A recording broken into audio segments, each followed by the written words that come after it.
हम हमारी फैमिली के लिए कुछ भी कर सकते हैं, पर किस हद तक जाना सही है।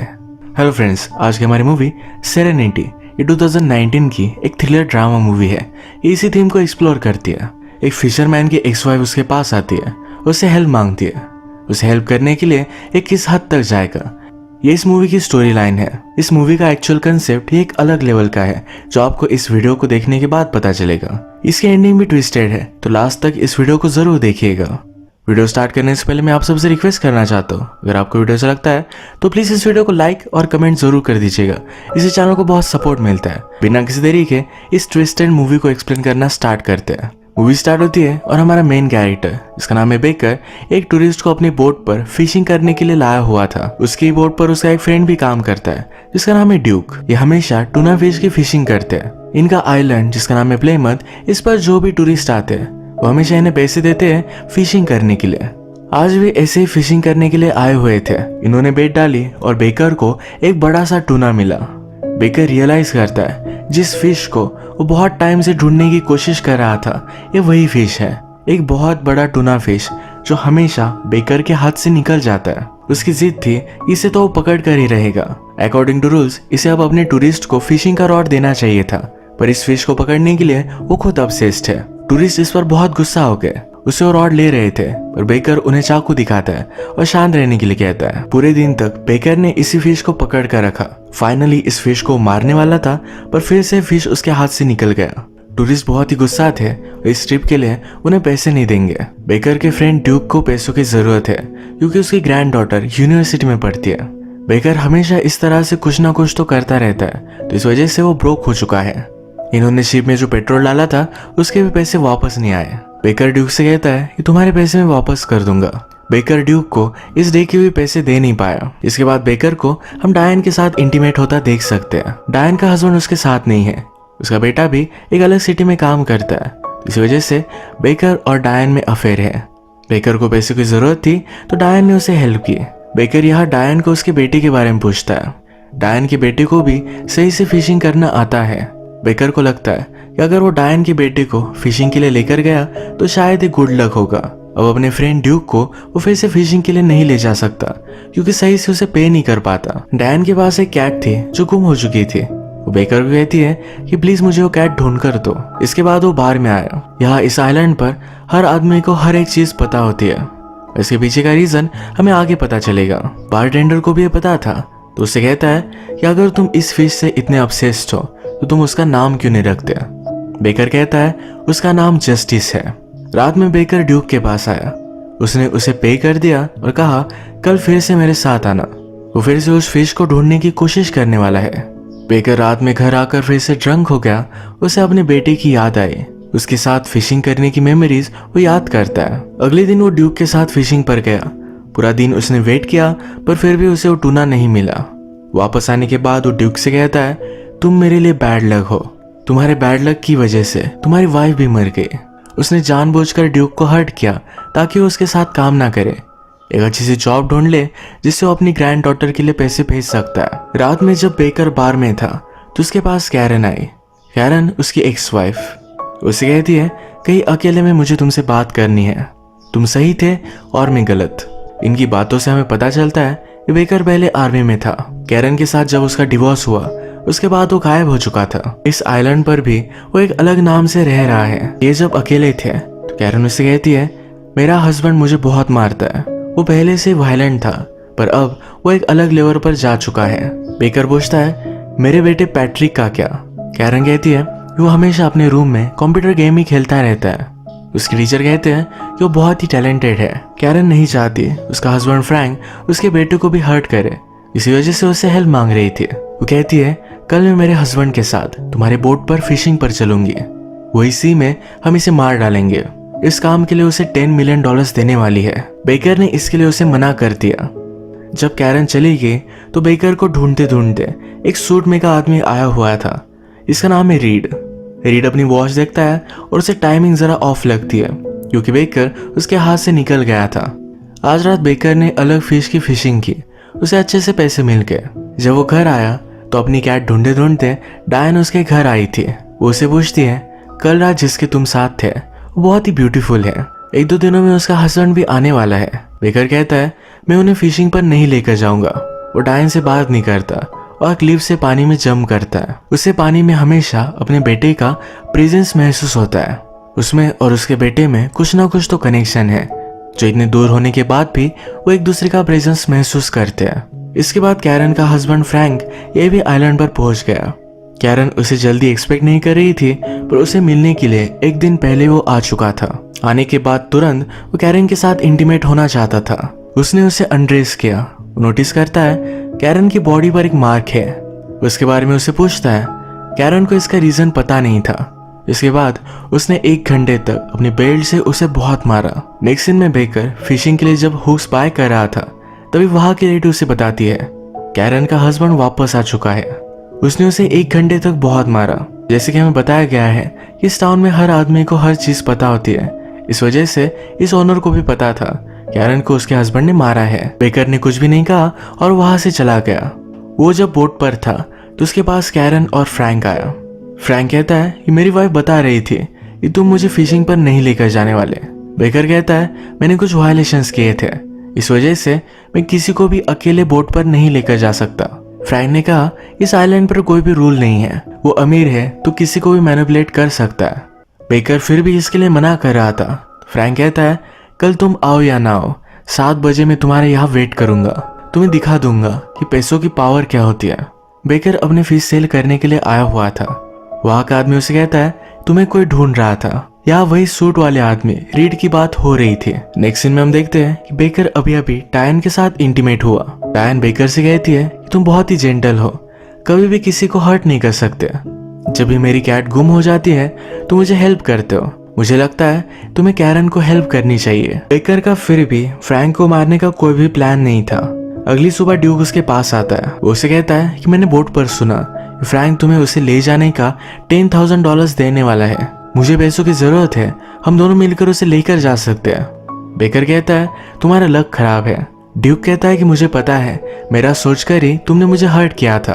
बेकर फिर ड्यूक के लिए मान गया। यहाँ पर वो लैंड के ऊपर एक बर्ड देखता है जो हमेशा सी के ऊपर ही उड़ता है। ये बहुत ही अजीब था, जैसे कि वो बेकर को सी में चलने के लिए बुला रहा था। कैरन बेकर को समझाने के लिए फिर से उसके पास आए। बेकर कहता है मैं सिर्फ तुम्हें फिशिंग लेकर जाऊंगा, ये तुम्हारे हस्बैंड को नहीं मारने वाला। कैरन कहती है फ्रैंक मुझे और शायद हमारे बेटे को भी मारेगा, क्या ये सही होगा? मुझे पता है तुम दोनों में कनेक्शन है, हमारा बेटा तुम्हें कंप्यूटर स्क्रीन से देख सकता है। इसके बाद हम देखते हैं कि डायरेक्टली फिशिंग पर आए हुए हैं। फिशिंग पर फ्रैंक बेकर से पूछता है इस टाउन में कुछ कॉल गर्ल्स है, क्या उनके बारे में तुम्हें पता है? क्या उनका एड्रेस तुम मुझे दे सकते हो?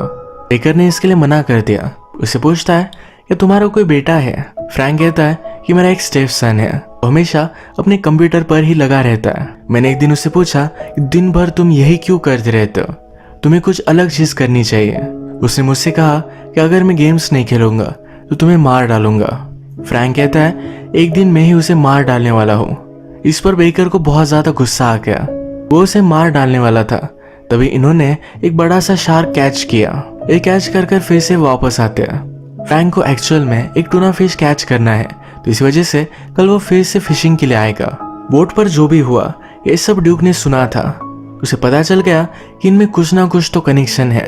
वो रात में बेकर से बात करता है। बेकर उसे सब कुछ सिचुएशन समझा देता है। ड्यूक ने कहा कि तुम किसी को मार नहीं सकते, तुम दिल के अच्छे आदमी हो, ये करना बहुत गलत होगा। फ्रैंक बेकर के बेटे को हर्ट कर सकता है। तब उसने डिसाइड किया है कि वो फ्रैंक को मारने वाला है। वो ड्यूक को कल उसके साथ आने के लिए मना करता है। बेकर जब अपने बोट पर था तो उसके पास कैरन आई। कैरन उसे एक रिंग दिखाती है, कहती है इसी रिंग से तुमने मुझे प्रपोज किया था। बेकर गैराज में काम करता था, एक गाड़ी के पार्ट से उसने रिंग निकाली और यही कैरन को दी थी। वो कहती है हमारे बीच जो भी हुआ था ये सब कुछ चीजें मुझे याद है। एक ब्रिज के नीचे हम फर्स्ट टाइम इंटीमेट हुए थे, उसके साथ इंटीमेट होने की कोशिश कर रही थी। बेकर कहता है तुमने मुझे धोखा दिया है, लोग बदलते नहीं। कैरन ने उसे धोखा दिया, इसका रीजन ये भी था कि बेकर जब अपनी ड्यूटी से वापस आया तो बहुत ही डिस्टर्ब था, वो कैरन पर ध्यान नहीं देता था। कैरन कहती है कि मुझसे गलती हुई है, तुमने अभी अभी कहा कि लोग चेंज नहीं होते। उस रात बीच के पास जो लड़की थी मैं आज भी वही लड़की हूँ। वो उसके पास आई तो बेकर ने उसे किस कर लिया। ये दोनों यहाँ पर इंटीमेट हो जाते हैं। कैरन की बॉडी पर फ्रैंक के मारने के निशान भी थे। इंटीमेट होने के बाद कैरन उसे कहती है, क्या कल तुम उसे मार दोगे? बेकर कहता है कि हाँ, पर हम दोनों की रिलेशनशिप हम कंटिन्यू नहीं करेंगे।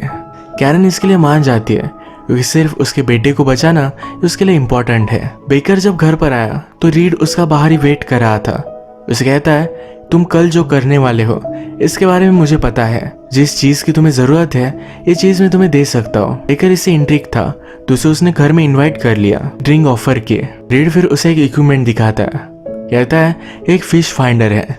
जिस टूना फिश को तुम हमेशा से ढूंढ रहे हो इसे तुम आसानी से ढूंढ सकते हो। हमारी कंपनी के लिए बहुत ही इंपॉर्टेंट है कि तुम उस फिश को ढूंढ लो। ये बात बहुत ही अजीब थी। बेकर ने पूछा, तुम कल के बारे में क्या जानते हो? रीड ड्रंक था तो उसने बोल डाला, कल उस आदमी को मत मारना। बेकर उस पर गुस्सा हो गया, उसे धमकाता है और पूछता है, तुम्हें उसके बारे में कैसे पता चला? रीड कहता है कि मुझे मत मारो, मैं सिर्फ इस गेम का हिस्सा हूँ, इस गेम्स के मैं रूल हूँ। ये बात बेकर को क्लियर नहीं थी तो रीड उसे समझाता है, यहाँ पर जो भी चल रहा है ये सब एक गेम है, हम सब एक गेम के अंदर है। इस गेम में छोटे छोटे हिस्से भी है, जैसे कि डायन की कैट ढूंढना, फिशिंग करना।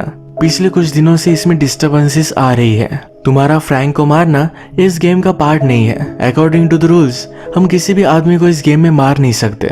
रीड को भी एक क्वेश्चन आया है कि क्रिएटर ने अब रूल्स क्यों चेंज कर दिए हैं। हमें पता चला कि इस गेम को जिसने क्रिएट किया है ये बेकर का ही बेटा पैट्रिक है। इसके बाद डायरेक्टली सुबह हुई। बेकर अपने अलार्म से जल्दी उठ गया था। वो जल्दी से बेड से उठने की कोशिश करता है पर एक गेम्स के रूल उसे रोक रहे थे। उसने फिर सब कुछ चीजें नोटिस करना स्टार्ट किया। आज बेकर जाकर फिश नहीं पकड़ने वाला तो गाड़ी के रेडियो पर भी आया कि जाओ और फिश पकड़ो। उसे जो भी मेमोरीज है इनको लेकर वो वंडर करता है, वो कहाँ से आया और यहाँ क्यों है, ये सब उसे क्वेश्चंस आ रहे थे। वो अपने रास्ते से भटक चुका था। तभी डायन का बेटा जो एक अलग टाउन में काम करता है वो भागते भागते उसके पास आया। वो कहता है कि आपने मुझे बुलाया था, मैं आपके साथ फिशिंग कर सकता हूँ। बेकर इस पर हंसने लग गया। वो कहता है कि जब इस गेम से मैंने तुम्हें मांगा था तो मुझे नहीं मिला, अब इस गेम को मेरी जरूरत है तो मुझे सब कुछ मिल रहा है। इसके बाद जब बेकर सिग्नल पर आया तो जब तक रेड लाइट चला नहीं जाता उससे पहले वो गाड़ी चला नहीं सकता था। वो अपनी सप्लाईज लेने के लिए एक स्टोर में आता है। वह उसके पास एक मैप था। क्या तुम्हें पता है कि हम एग्जैक्टली कहाँ है? ये ओनर कहती कि कुछ भी फर्क नहीं पड़ता। ये ओनर किस तरह से बात करती है, इसके थॉट कैसे है, इस सब को लेकर बेकर उससे क्वेश्चन पूछता है। ओनर सीरियस हो गई, कहती है जाओ और फिश पकड़ कर लाओ, ज्यादा कुछ सोचो मत। ये मैसेज गेम ही बेकर को दे रहा था। बेकर का प्लान है, जो गेम उसे बता रहा है ये चीज वो नहीं करेगा। तो इसके बाद वो बार में आ गया। वो बहुत ज्यादा ड्रंक होना चाहता था। बारटेंडर उसे पूछता है, क्या तुम आज फिशिंग नहीं जाने वाले? उसने कहा कि जाओ और फिशिंग करो, किसी भी टूरिस्ट को मत लेकर जाओ, वो हमेशा डिस्टर्ब करते रहते हैं। बारटेंडर भी गेम का ही उसे मैसेज दे रहा था। गेम नहीं चाहता कि बेकर किसी को भी मारे। नेक्स्ट सीन में हम देखते हैं कैरन जब नींद से उठी तो उसे सब कुछ ब्लड दिख रहा था। वो फ्रैंक के पास गई तो फ्रैंक इंजर्ड था। उसे कल रात कुछ लोगों ने बहुत मारा है, इसी वजह से आज वो फिशिंग पर नहीं जा सकता। बेकर गेम के ऑपोजिट करना चाहता है। फ्रैंक को मारने के लिए वो अपने बोट तक पहुंच गया। वहां पर उसका फ्रेंड ड्यूक है। ड्यूक उससे कहता है, मैंने तुम्हारे लिए जो सही था वही आज किया है। उसने कल रात फ्रैंक को मारने के लिए कुछ लोगों को पैसे दिए थे, इस वजह से फ्रैंक आज बोट तक नहीं आ पाएगा। इस बात से बेकर बहुत ज्यादा डिस्टर्ब हो गया। फ्रैंक इंजोर है पर फिर भी कैरन उसे रिझाने की कोशिश करती है। तुमने मुझे प्रॉमिस किया था एक फिश ला कर दोगे। फ्रैंक बहुत ही इगोइस्टिक है तो डिसाइड करता है इंजोर होने के बावजूद वो फिशिंग पर जाने वाला है। बेकर नाराज था तो सी के पास आकर ड्रंक हो गया। बेकर के पास रीड आया। बेकर उसे कहता है, मुझे समझ में नहीं आ रहा कि मैं यहाँ क्यों हूँ, मेरा एग्जिस्टेंस क्या है, क्या मैं पागल हो चुका हूँ? रीड कहता है कि ऐसा कुछ भी नहीं है, हमें कुछ भी पता नहीं है कि हम एग्जिस्ट क्यों करते हैं, हमें बनाने वाला कौन है। इस पर बेकर के एक्सप्रेशन चेंज हो गए तो रीड ने उसे पूछा, क्या तुम्हें पता है कि हमें किसने बनाया है? एक लड़का है जो हमेशा अपने रूम में एक गेम क्रिएट करता रहता है। उसके स्टेप फादर हमेशा उसकी मदर को मारते रहते हैं। इन्हीं आवाजों से बचने के लिए उसने अपने आप को डिस्ट्रैक्ट किया है और वो चाहता है कि मैं जाकर फ्रैंक को मार डालूं। ये बच्चा वायलेंट हो रहा है। अगर इस गेम में बेकर ने फ्रैंक को मारा तो लड़का भी अपने स्टेप फादर को मार डालेगा। रीड ये सुनकर सरप्राइज था। वो कहता है, अगर हमारा क्रिएटर ही चाहता है कि फ्रैंक मर जाए तो हमें वही करना चाहिए। वो उसे बता देता है कि कैरन ने फ्रैंक को मना लिया है, वो दोनों तुम्हारे बोट पर तुम्हारा वेट कर रहे हैं। बेकर ड्रंक था पर फिर भी जल्दी से बोट पर पहुंच जाता है। बेकर और कैरन दोनों फ्रैंक को बोट में बिठाकर सी में लेकर गए। ये उसे मारने वाले थे, तभी बोट में से डायन का बेटा बाहर निकला। उसने बेकर से कहा कि आपने मुझसे कहा था कि मैं आपका गुड लक हो, इसी वजह से मैं आपके साथ आ गया। गेम में ये जो सब रेजिस्टेंस आ रहे हैं ये रिप्रेजेंट करते हैं क्रिएटर पैट्रिक की इनर कॉन्फ्लिक्ट। वो अपने स्टेप डैड को मारने वाला है पर वो डरता है, क्या सही क्या गलत, इन सब चीजों को लेकर वो सोचता रहता है। इसी वजह से उसने गेम में भी ऑब्स्टेकल क्रिएट किए थे। डायन के बेटे के सामने बेकर मर्डर नहीं कर सकता, पर फिर भी उसने डिसाइड किया वो कुछ ना कुछ तो करेगा ही। उसने उसे ऊपर काम करने के लिए कहा। थोड़ी देर बाद एक बड़ा सा फिश इनके हुक्स में अटक गया। ये वही बड़ा फिश था जो हमेशा से बेकर ढूंढना चाहता था। इसे कंट्रोल करना बहुत ही हार्ड है। फ्रैंक तो फिशिंग करने के लिए आया था। फिश का रॉड बेकर उसके हाथ में दे देता है। फिश बहुत ही स्ट्रांग है तो फ्रैंक उसे कंट्रोल नहीं कर पाया। फ्रैंक फिश के साथ ही पानी में गिर गया। फिश और फ्रैंक दोनों अटैच थे तो ये फिश उसे अपने साथ लेकर गया। ये सब एक एक्सीडेंट की तरह लगा तो डायन के बेटे को कुछ भी शक नहीं गया। बेकर को कोई भी लीगल ट्रबल नहीं होगा। इसके पैरेलल में रियल वर्ल्ड में हम देखते हैं पैट्रिक जाकर अपने स्टेप डैड को मार डालता है। फिर पुलिस को बुलाया गया। पैट्रिक की मदर ने कहा मेरा हस्बैंड मुझे मार रहा था, पैट्रिक मुझे बचाने के लिए आया। सेल्फ प्रोटेक्शन के लिए उसने अपने स्टेप डैड को मार डाला। पैट्रिक की जब हियरिंग हुई तो उस पर कोई भी चार्जेस नहीं लगे। पैट्रिक का घर हमें दिखाया जाता है जिसमें हम बेकर का फोटो देख सकते हैं। पैट्रिक के रियल डैड ये भी आर्मी में थे, वहीं पर उनकी डेथ हो चुकी थी। उसके बाद उसकी मदर ने फिर से शादी की। उसका हस्बैंड उसे बहुत मारता था, इसी वजह से पैट्रिक ने उसे मार डाला। मूवी के गेम में हम जो भी सिचुएशन देख रहे थे ये सब पैट्रिक की सिचुएशन से सेम थी। अब हम गेम में देखते हैं फ्रैंक तो मर चुका है। जैसे बेकर ने कहा था कि वो और कैरन एक साथ नहीं रह सकते, तो कैरन उसे छोड़कर जा रही है। कैरन उसे कहती है कभी ना कभी तुम पैट्रिक से मिलोगे। जैसे कैरन ने कहा था वैसे पैट्रिक का कॉल बेकर को आया। बेकर उसे बात कर कर बहुत ही खुश था। पैट्रिक कहता है कि अब मैं गेम में कुछ चेंजेस करूंगा। वो इस तरह से इसे डिजाइन करेगा कि वो खुद आकर बेकर से मिल सकता है। गेम में चेंजेस हुए और पैट्रिक ने उसका खुद का कैरेक्टर इंट्रोड्यूस किया। बेकर को अपना बेटा मिल गया। पैट्रिक ने गेम में भी एक हैप्पी एंडिंग कर दी। इसी तरीके से ये अलग सी मूवी एंड हो जाती है। अगर आपको इस मूवी का कंसेप्ट अच्छा लगा तो प्लीज़ इस वीडियो को लाइक कर दीजिएगा। बहुत सारी मूवीज़ लेकर आते रहता हूँ तो प्लीज़ इस चैनल को सब्सक्राइब कर दीजिए। बेल नोटिफिकेशन आइकन दबाना मत भूलिएगा। हम फिर से मिलेंगे और एक नई मूवी के साथ। तब तक के लिए थैंक यू और आप अपने आप का ख्याल रखिए।